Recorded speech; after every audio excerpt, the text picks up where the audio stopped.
Yeah, I think he's a great talent. He's a great talent. He's been doing what's been asked of him. He's been knocking over everybody what's been put in front of him. But he's up against the champion now.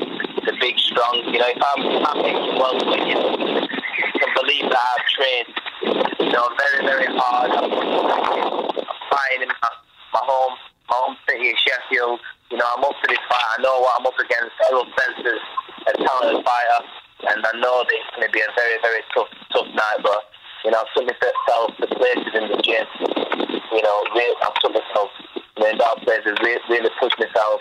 And I'm ready. I'm ready for everything what comes next Saturday. Thanks a lot, Kell. Can you tell us about your anticipation for a night where some 30,000 plus fans? I know you've sold out arenas before, but I think this must represent the largest crowd you've ever fought in front of. Am I right? It's definitely up there. And it spurs me on. That added pressure is going to make me more sharper, more alert. On the night of the fight. I'm fighting in my hometown. It's going to give me a lot more energy. It's going to give me a lot more energy. I'm very positive. I'm out here training in the Canaries now in the sun, in the heat. I've been sparring with big, fast guys, strong, tough middleweight, big punches. Like I said, I've had 2 or 3 sparring partners in at a time. Fresh, and like I said, I've put myself through it. I've been on long bike rides. I've put myself through it in training. I've made sure that I've done everything asked of me from my trainer Dominic.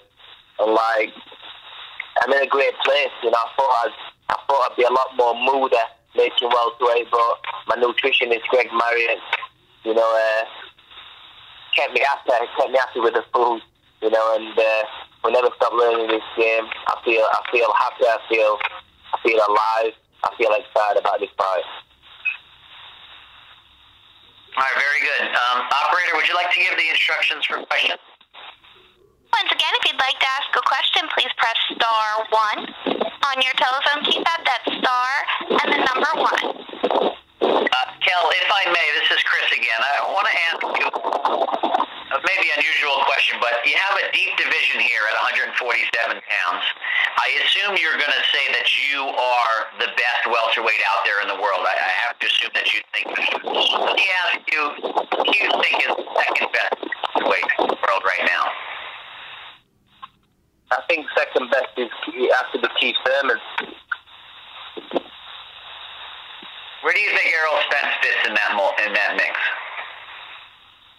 I think Errol Spence is maybe below Thurman. He's definitely high up there. I've got a lot of respect for Errol Spence. He's been knocking guys over. He's supposed to be knocking over. He's looking the real deal, and he is the real deal. But I just don't think it's his time yet. He's definitely up against someone like me. Like I said, I'm an animal. I've done the weight right, and like I said, I'm ready for whatever Errol brings, next Saturday. Like I said.